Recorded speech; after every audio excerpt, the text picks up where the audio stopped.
بسم اللہ الرحمن الرحیم۔ السلام علیکم۔ آج کی اس میری ویڈیو میں آپ کو چوتھے روزے میں 5 وقت کی نماز کے بعد کے پڑھنے کے وظائف بتاؤں گا۔ اس ماہ رمضان کا کوئی بھی لمحہ بغیر اللہ کی عبادت کے نہ گزر جائے۔ ہمیں چاہیے کہ ہم اس ماہ رمضان میں زیادہ سے زیادہ قرآن ختم کریں۔ اس کے پڑھنے کا بے انتہا ثواب ہے، اور روزے میں ہر وقت چلتے پھرتے اللہ کا ذکر ضرور کریں۔ حضور صلی اللہ علیہ وسلم کا ارشاد ہے، اللہ کے نزدیک سب سے زیادہ محبوب 4 کلمے ہیں: سبحان اللہ، الحمدللہ، لا الہ الا اللہ، اللہ اکبر۔ ان میں سے جس کو چاہے پہلے پڑھیں اور جس کو چاہے بعد میں، کوئی خاص ترتیب نہیں ہے۔ اللہ پاک بندے کے ذکر پر بے انتہا خوش ہوتے ہیں کہ میرے بندے نے مجھے یاد کیا۔ حضور اقدس صلی اللہ علیہ وسلم کا ارشاد ہے کہ حق تعالی شان و ارشاد فرماتے ہیں کہ میں بندے کے ساتھ ویسا ہی معاملہ کرتا ہوں جیسا کہ وہ میرے ساتھ گمان رکھتا ہے، اور جب وہ مجھے یاد کرتا ہے تو میں اس کے ساتھ ہوتا ہوں۔ پس اگر وہ مجھے اپنے دل میں یاد کرتا ہے تو میں بھی اس کو اپنے دل میں یاد کرتا ہوں۔ اگر وہ میرا مجمع میں ذکر کرتا ہے تو اس مجمع سے بہتر، یعنی فرشتوں کے مجمع میں جو معصوم اور بے گناہ ہیں، تذکرہ کرتا ہوں۔ اور اگر بندہ میری طرف ایک بالش متوجہ ہوتا ہے تو میں ایک ہاتھ اس کی طرف متوجہ ہوتا ہوں، اور اگر وہ ایک ہاتھ بڑھاتا ہے تو میں 2 ہاتھ ادھر متوجہ ہوتا ہوں، اور اگر وہ میری طرف چل کر آتا ہے تو میں اس کی طرف دوڑ کر چلتا ہوں۔ ایک اور جگہ ارشاد ہے، آپ صلی اللہ علیہ وسلم نے فرمایا، رمضان کا مہینہ آ گیا ہے جو بڑی برکت والا ہے۔ حق تعالی شانو اس میں تمہاری طرف متوجہ ہوتے ہیں اور اپنی رحمت خاص نازل فرماتے ہیں، خطاؤں کو معاف کرتے ہیں، دعاؤں کو قبول کرتے ہیں، اور ملائکہ سے فخر کرتے ہیں۔ بس اللہ کو اپنی نیکی دکھلاؤ۔ بد نصیب ہے وہ شخص جو اس مہینے میں بھی اللہ کی رحمت سے محروم رہ جائے۔ مگر گھر کے وہ افراد جو رمضان المبارک میں بہت زیادہ عبادت نہیں کر سکتے اور بوڑھے ہو گئے ہیں، ان لوگوں کے لیے آپ صلی اللہ علیہ وسلم کی ایک بہت ہی پیاری حدیث۔ حضرت ام ہانی رضی اللہ تعالیٰ عنہ فرماتی ہیں کہ ایک مرتبہ حضور صلی اللہ علیہ وسلم تشریف لائے۔ میں نے عرض کیا، یا رسول اللہ، میں بوڑھی ہو گئی ہوں اور ضعیف بھی، ایسا کوئی عمل بتا دیجئے کہ بیٹھے بیٹھے کرتی رہا کروں۔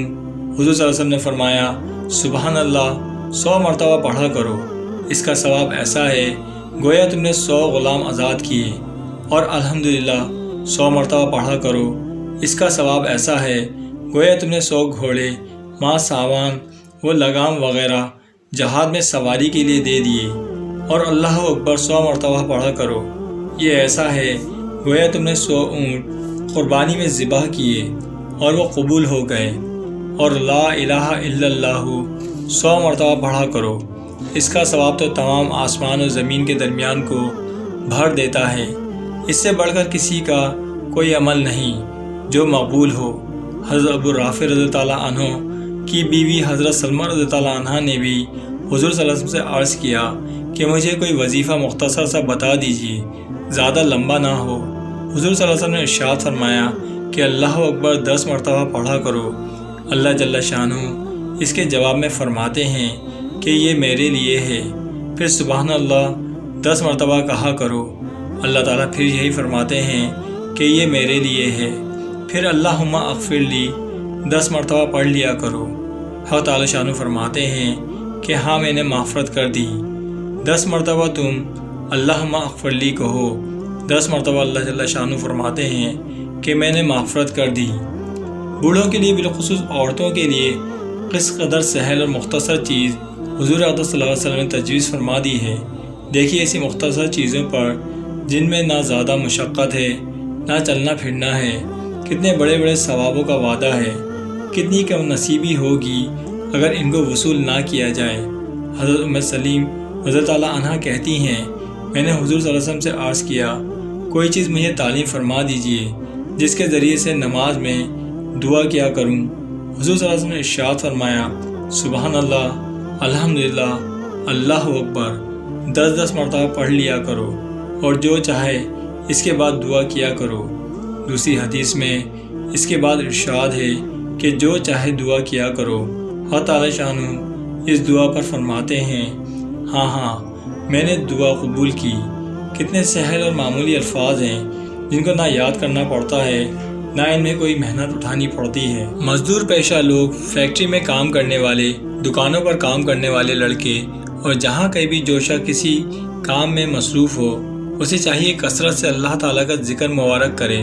روزے میں کام کے دوران ہم قرآن پاک کی تلاوت تو نہیں کر سکتے، تو کم از کم اللہ کا ذکر مبارک تو کر سکتے ہیں۔ پھر اللہ پاک نے کتنے انعامات ذکر کرنے پر رکھے ہیں، کام بھی ہوتا رہے گا اور نیکیاں بھی ملتی رہیں گی۔ اسی طرح گھروں کی خواتین بھی گھروں کے کام کاج کے دوران بالخصوص افطاری اور سحری بناتے وقت اللہم اغفر لی ہی پڑھ لیا کریں۔ اس کے پڑھنے کا بے انتہا ثواب ہے، روزے کا بھی پورا ثواب مل جائے گا اور گھر کی خیر میں بھی اضافہ ہوگا۔ اب میں آپ کو چوتھے روزے میں ہر نماز کے بعد پڑھنے کے وظیفے بتاتا ہوں، جسے گھر کا کوئی بھی فرد آسانی سے کر سکتا ہے۔ 5 وقت کی نمازوں کے بعد پڑھنے کے وظائف: بعد نماز فجر سورہ فاتحہ 40 مرتبہ پڑھیے۔